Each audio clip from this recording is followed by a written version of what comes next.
Hello बच्चों, चलो question पढ़ते हैं। A 50 megahertz space wave takes 4.04 millisecond to reach receiver via retransmission from a satellite 600 kilometer above Earth's surface. Assuming retransmission time by satellite negligible, find the distance between source and receiver. If the communication between the two was done by line of sight method, what should be the size and placement of the receiving and transmitting antenna be? तो चलो सबसे पहले पहला part यहाँ पे की concept समझ लेते हैं बच्चों। तो की कॉन्सेप्ट यहाँ पे हमारा लग रहा है क्या? की कॉन्सेप्ट यहाँ है LOS and satellite communication. Satellite communication और यहाँ पे हम ज्योमेट्री यूज करेंगे। तो पहले यहाँ पे सिचुएशन दी है, उसके ऊपर से बना लेते हैं क्या सिचुएशन यहाँ पे है। तो देखो, मान लो कि ये मेरा अर्थ का सरफेस है, ठीक है। यहाँ पे मेरा ट्रांसमीटर है, यहाँ पे मेरा रिसीवर है, ये मान लो मेरी सैटेलाइट है।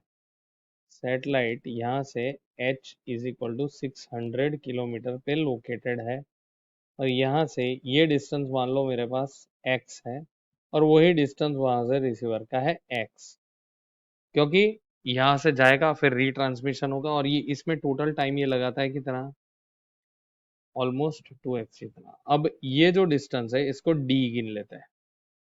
तो हमें क्या फाइंड करना है, distance between transmitter and receiver, ठीक है। तो चलो, ये मेरी सैटेलाइट है, ये मेरा ट्रांसमीटर है और ये मेरा रिसीवर है।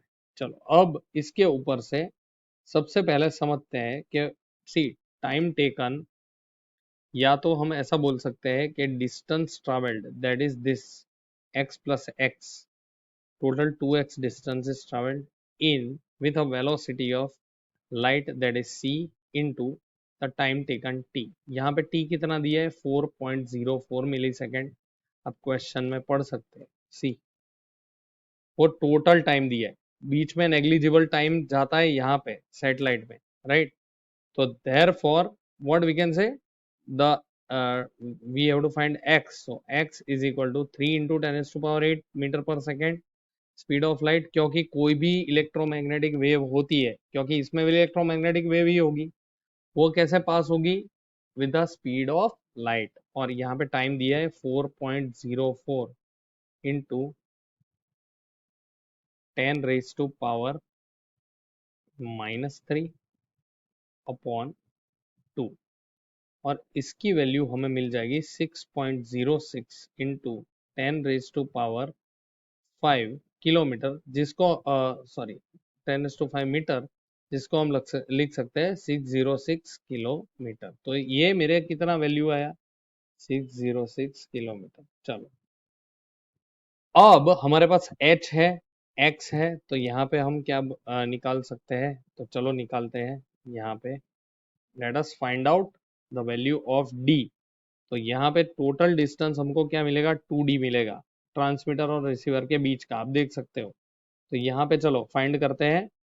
सी d is equal to under root Pythagoras theorem, it is hypotenuse square minus side square. तो हाइपोटेन्यूज स्क्वायर क्या है, 606 का होल स्क्वायर माइनस 600 का स्क्वायर। ऑन डूइंग कैलकुलेशन ये मेरा निकल के आएगा under root, sorry d is equal to under root 7236, जिसकी वैल्यू आती है 85.06 किलोमीटर। तो जब मैं total distance between source and receiver निकालता हूँ, so what we can say, total distance between source and receiver, source and receiver, ये क्या हो जाएगा, this can be given as twice D, जो कि हो जाएगा 2 into 85 which is approximately equal to 170 kilometre. मतलब इनकी दूरी होनी चाहिए 170 kilometre for given amount of time, ठीक है। तो ये मेरा पहला सॉल्यूशन आ गया, फर्स्ट। अब देखो वापस क्वेश्चन पे जाते हैं। If the communication between the two was done by line of site method, what should be the size and placement of the transmitting antenna. मतलब क्या हुआ कि यहाँ पे अगर सैटेलाइट यूज कर रहे हैं तो ये बहुत ही फार डिस्टेंस पे होंगे और बीच में ऑब्स्टेकल आते होंगे।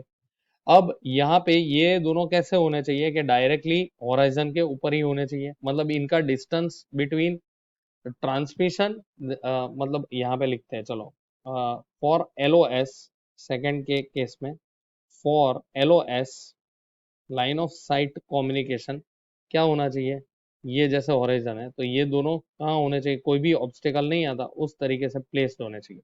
और अपने केस में ये डिस्टेंस होगा d, जितना कितना होगा d। अब हमें पता है कि मतलब ये इसकी रेंज हो गई, तो रेंज यहाँ पे क्या हो गई, range is equal to d, जिसकी वैल्यू कितनी आई थी अपनी 85.06 या √7236 किलोमीटर। ठीक है, therefore we can write d is equal to √2r/ht, जो हमें फाइंड करना है height of the transmitter.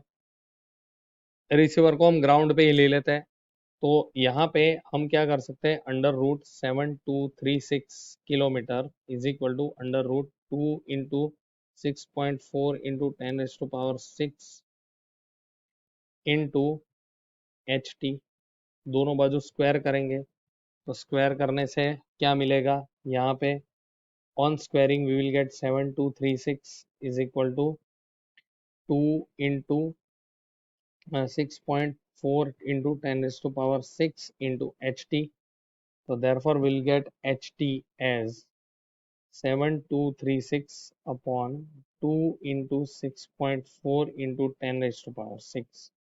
Finally हमें ये मिलेगा 0.565 kilometre, which is nothing but 565 metre.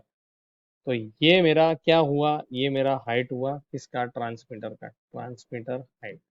तो दो चीजें हमें पता चली, एक तो ट्रांसमीटर हाइट, और यहाँ पे अपने को पता चला क्या कि रेंज कितनी होनी चाहिए, it should be 85 for LOS। तो ये हमारा सॉल्यूशन हुआ बच्चों, आप देख सकते हो।